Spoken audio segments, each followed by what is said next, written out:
Nú förum við yfir umsóknareyðublaðið í flokki 1, nám og þjálfun fyrir skóla og fullorðinsfræðslu aðila.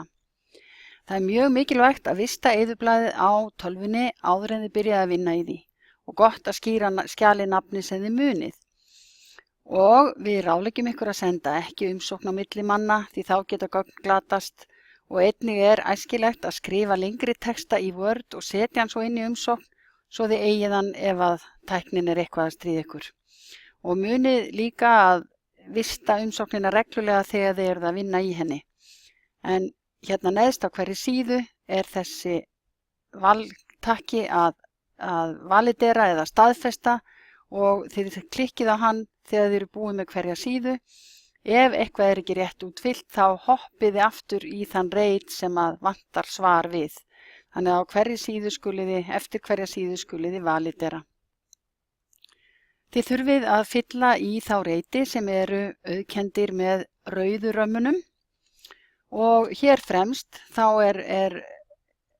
byrjið á því að setja inn tungumálumsóknar og við vekjum sérstaka athygli á því að þessar umsóknir má fylla út á íslensku og það er sett inn heiti verkefnis.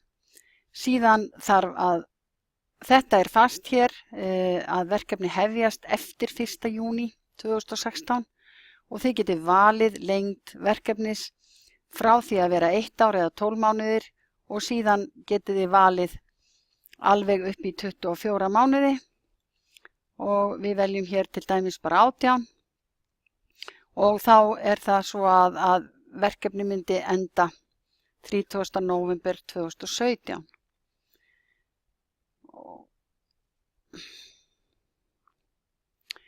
Þetta nafn á umsóknaraðila dettur inn sjálfkrafa þegar að PIK-númer er sett inn. Ég sýni ykkur það hér rétt á eftir. Og síðan þarf að velja landskjörstofuna og það er bara ein á Íslandi og auðvelt að finna hana. C-liður umsóknar er ykkar stofnun og samstarfsaðila og þá ætla ég að sýna ykkur hvernig PIK-númeri virkar. Ég set hér inn PIK-númer minnar stofnunar og vel svo check PIK og þá sjáum við hvað gerist. Allar upplýsingar stofnunina koma sjálfkrafa inn og þetta PIK-númerið er hjálpartæki eða flýti verkfæri sem gerir ykkur kleift að setja inn alla samstarfsaðila með þessum hætti sem auðvitað mjög fljótlegt. Og hér ef að væri einhvers konar skammstöfun sem í þessu tilviki rannís hjá okkur. Og fylla aðeins ef þið viljið setja nánar upplýsingar, það er ekki nauðsynlegt, það er ekki rauðir rammar.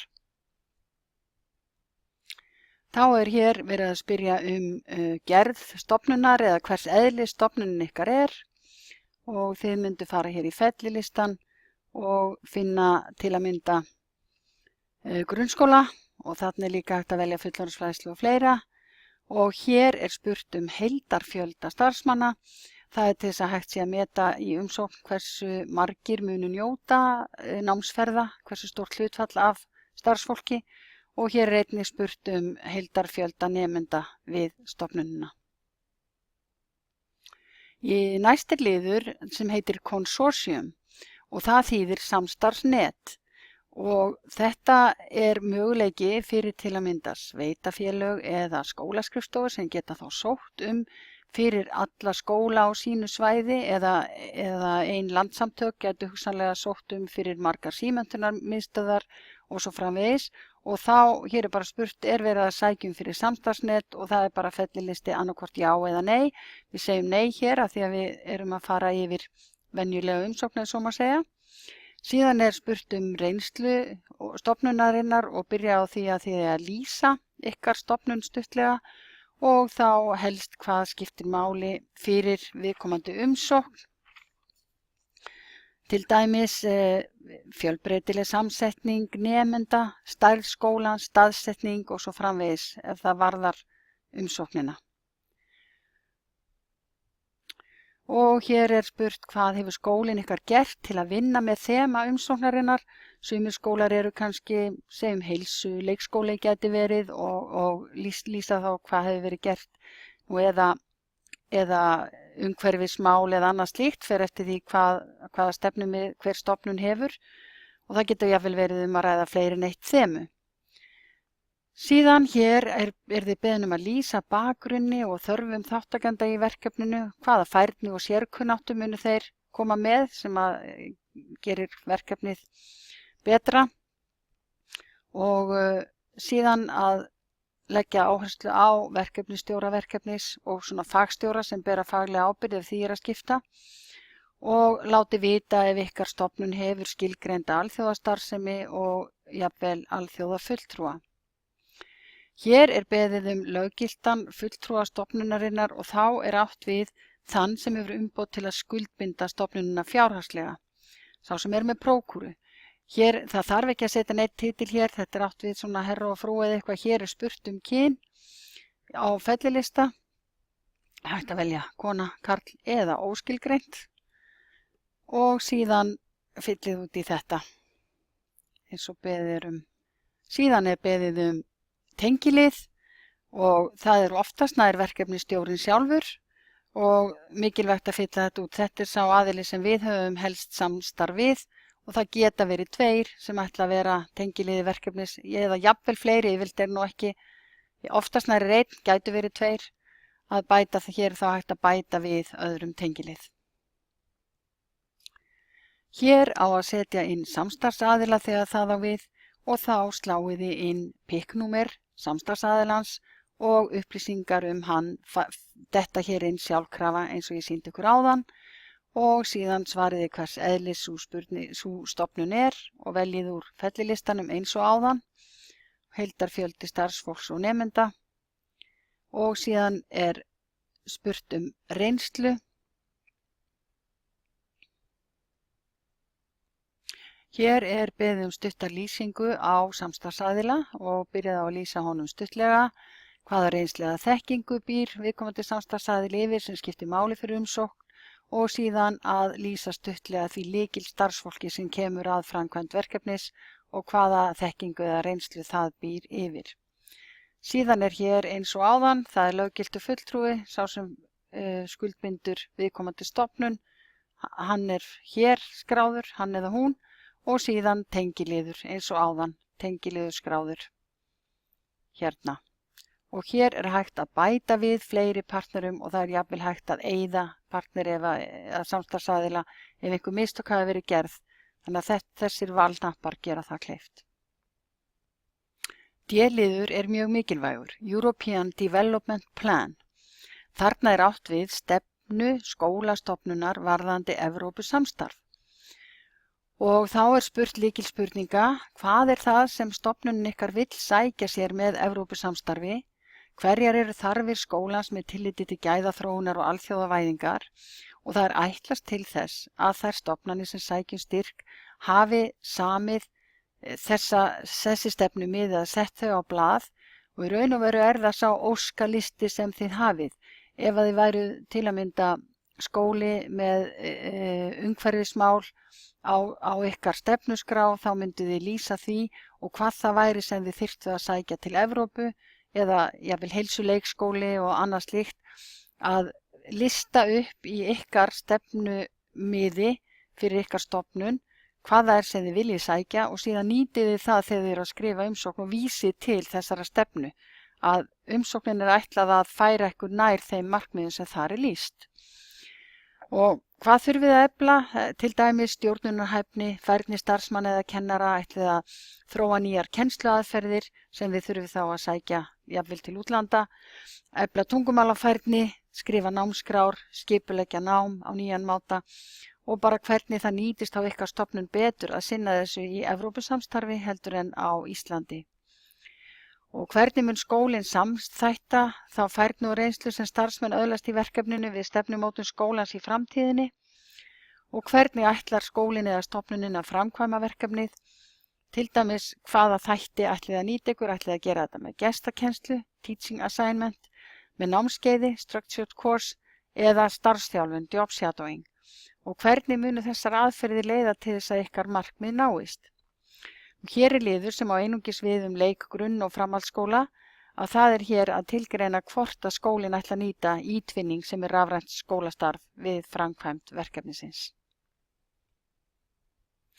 Í E-lið á að lýsa verkefninu, hvers vegna viljið þið framkvæma þetta verkefni, hvað á að gera, hver eru markmiðin og hér er gott að gefa gott yfirlit yfir verkefni þannig að sá sem les skilji strax út á hvað það gengur og vísa líka til European Development Plan sem er stefnumótun ykkar stofnunar.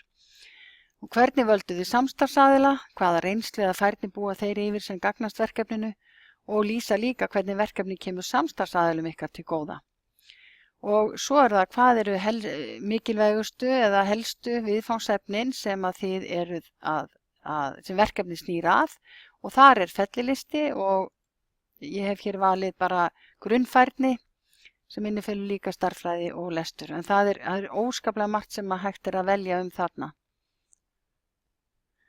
Í F-lið umsóknar er verið að horfa til lýsinga á þáttakendum.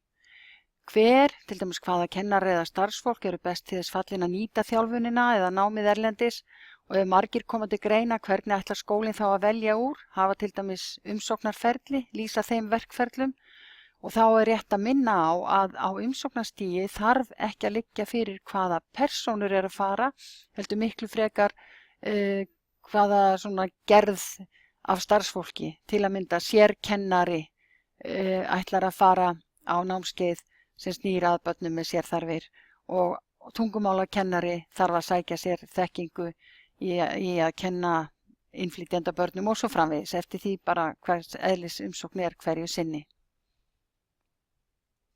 Síðan útkoman eða árangur af náminu, hvaða færni, þekkingu, hæfileika, viðhorf eða hegðun munu þáttakendur í verkefninu öðlast eða efla og mjög mikilvægt að skýra hvernig staðið verður að því að meta nám og þjálfun einstakra þáttakenda. Síðan er Erasmus verkefnið, Erasmus Plus, það hefur svona má segja skaffað ákveðin verkfæri til þess að meta nám eða þjálfun erlendis. Þar er Europass starfsmenntavegabrifið helst notað og hér er spurt ætlið að nýta eitthvað af þessum verkfærum og þið myndið hugsanlega segja já að þið ætlið að nota til dæmis Europass starfsmenntavegabrifið til að skjalfesta nám eða þjálfun. Það er algengast og oftast nær gert og síðan hvernig nýtið þið skjölin og þá lýsið því til dæmis að þið gefið út Europass starfsmenntavegabrif og í þeim felst staðfesting á því hvað á að gera erlendis og móttökustofnun staðfesti með undirskrift að það hafi verið gert. Í G-lið umsóknar er spurt undirbúning námsferða og þá er spurt hvernig verður praktískum atriðum við framkvæmd verkefnisins háttað, til dæmis skipulag ferða, gisting, tryggingar, öryggi og vernd þáttakenda, vegabréfsáritanir, stuðningur meðan þáttakendur eru í námi og undirbúningsfundir með samstarfsaðilum og fleira. Og ef er að ræða svona konsortía eða samstarfsnet, þá þarf að skýra hér vel skiptingu og skipulag verkefna og þetta á bæði við skóla og fullorðinsfræðslu. Síðan er verkefnisstjórn, hvernig verður stjórnun verkefnis háttað, til dæmis er samningur milli skóla og kennara ef að slík umsókn er og jafnvel eru samningar milli samstarfsaðila ef það á við. Og síðan undirbúningu fyrir þáttakendur, það er mjög mismunandi eftir því hvort verið er að fara til dæmis til framandi landa eða ekki. Það gæti þurft að bjóða upp á tungumálanám, einhvers konar forvarnir og jafnvel menningar undirbúning. Í H-lið er lýst helstu viðfangsefnum námsferða og þá er bara sagt í stórum dráttum frá þeim ferðum og lýst hlutverki hvers samstarfsaðili hverri ferð og af hverju þeir voru valdir, hvað hafa þeir fram að færa eða eru framarlega í og stundum er þarna ákveðin endurtekning þeir voru búin að lýsa aðeins hvers vegna þeir völdu samstarfsaðila. Og hér er við á hvernig ætlið það eiga í samstarf og samskiptum við þá sem koma að verkefninu.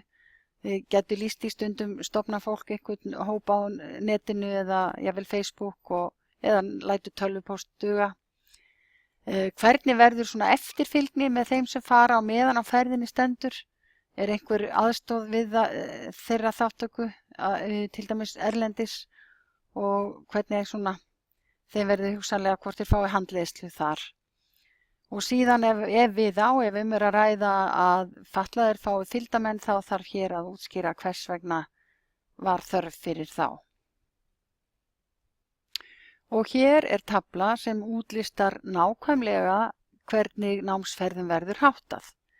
Það er activity númer 1A1 og þá veljiði og ég hef valið hér starfstjálfun, job shadowing, en það er alltaf þrennt að velja, job shadowing sem er starfstjálfun, námskeið, structured courses eða þjálfun og gestakennsla erlendis, teaching assignments abroad. Það er þetta þrennt að velja. Við erum hér búin að velja job shadowing, það verður farið frá Íslandi til Danmerkur og hér er fjarlægðin. Þið finnið hjálpartæki til að finna út fjarlægðina undir gagnlegt á heimasíðunni og þar finnið þið út fjarlægðina milli Íslands og Danmerkur og setið hér inn.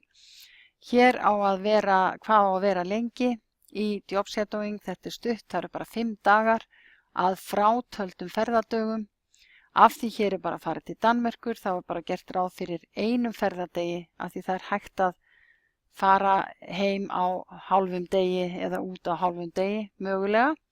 Það er minnst 1 ferðardagur, þá er þeir 2 hálfir.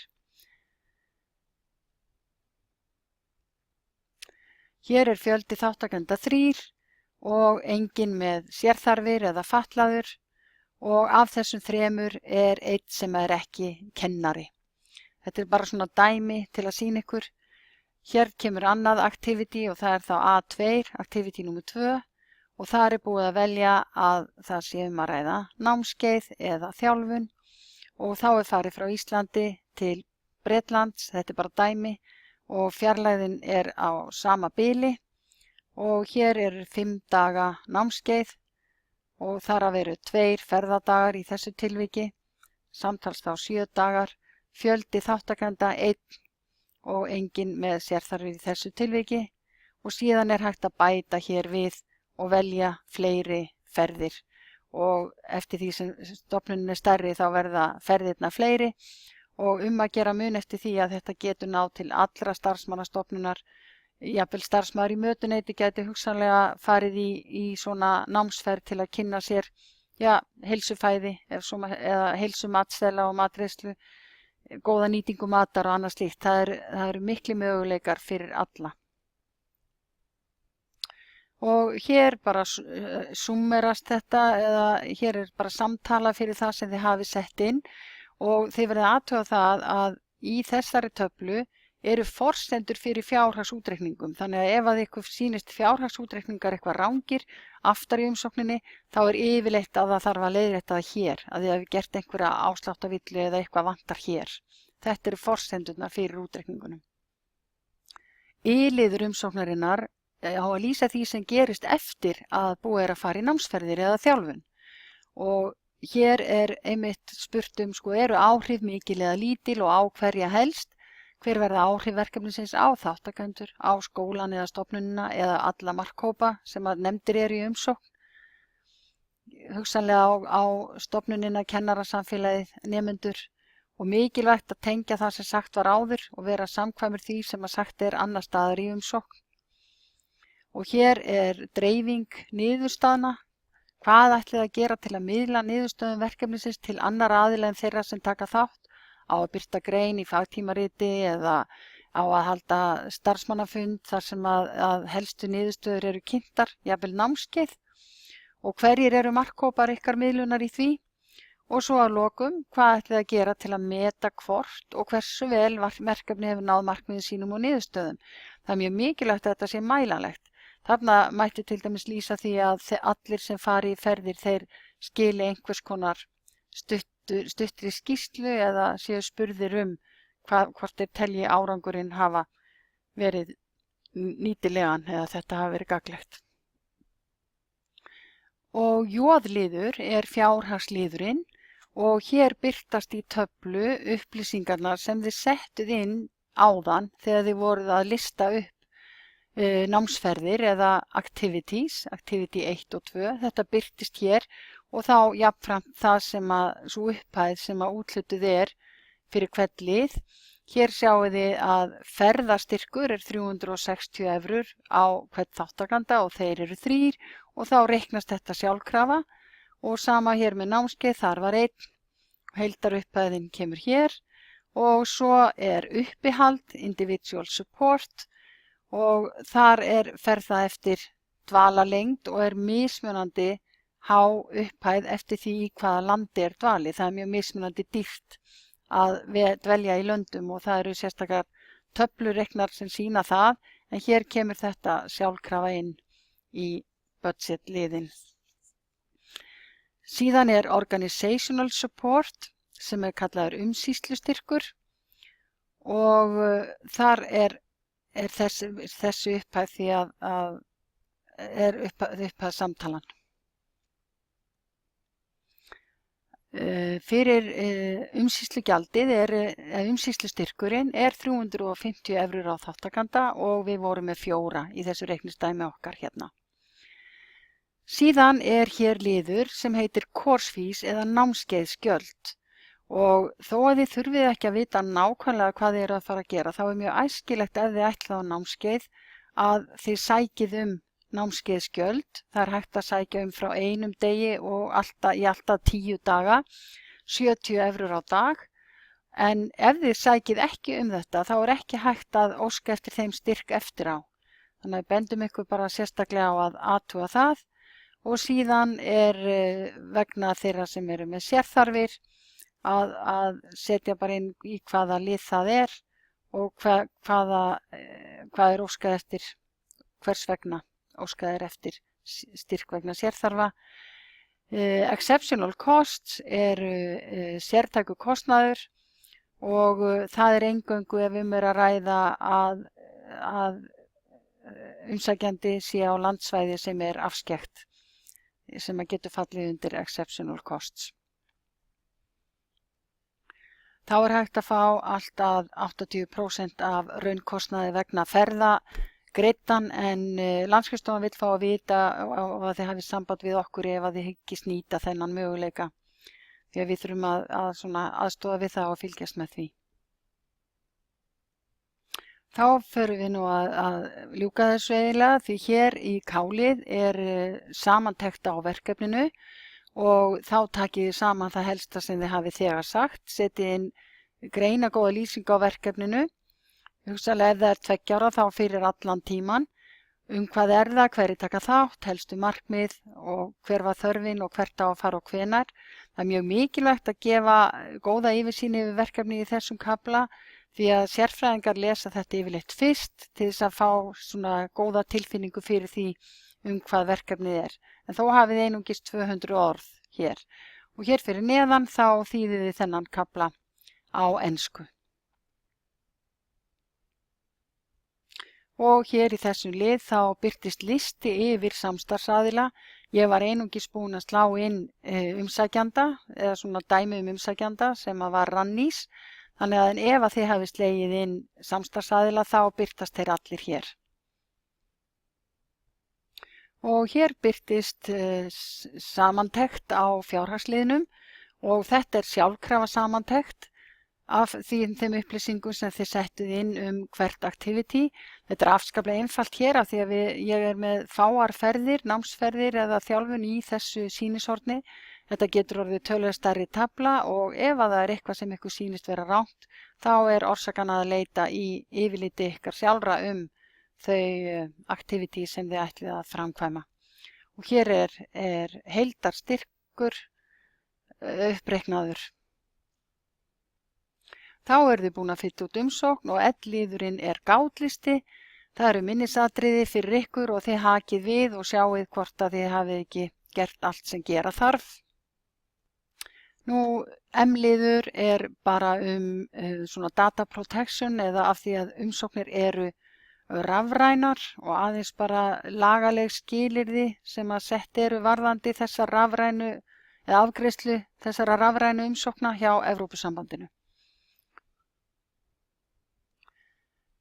N-liður Declaration of Honor eða eins konar heiðursyfirlýsing þar sem staðfest að með undirskrift að allt sé satt og rétt sem kemur fram í umsókn og þið lesið það vandlega og síðan á þessi fulltrúi stofnunar sem hefur heimild til að að skuldbinda hana. Hann undirritar hér með dagsetningu og skrift og jafnvel stimpli stofnunar.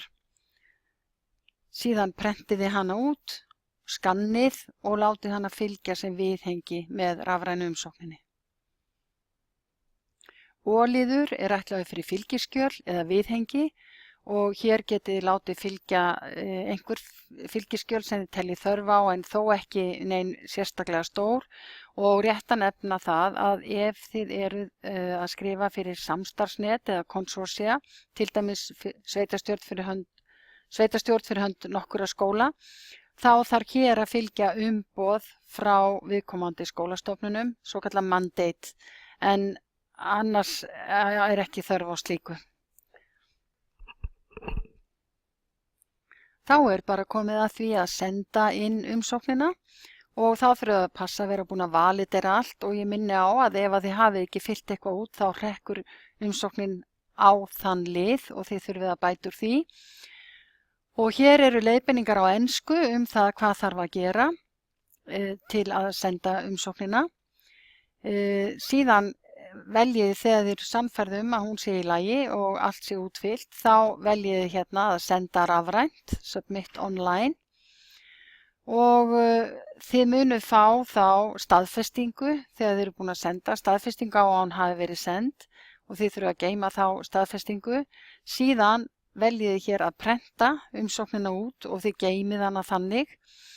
Við umsóknarfrestur í þennan flokk er 2. febrúar, en við hvetjum ykkur mjög eindregið til að skila inn umsóknum í síðasta lagi 1. febrúar, af því að það geta alltaf komið upp einhverju örðuleika þegar fjöldi manns er að skila umsóknum inn á sama tíma, og ef að þið verði fyrir einhverjum, lendi einhverjum vandræðum varandi tæknilega örðuleika, þá getið þið snúið ykkur til Eyrúnar Sigurðardóttur hjá Rannís, og það er netfangið eirun.sigurðardóttir@rannís.is, og þið fáið svör það hvort þið fáið styrk, væntanlega í maí, og allar nánari upplýsingar nám og þjálfun eru í handbók Erasmus Plus sem er á heimasíðunni, og það er á blaðsíðu 60 til 66 fyrir skólana, en blaðsíðu 67 til 73 fyrir fullorðinsfræðslu.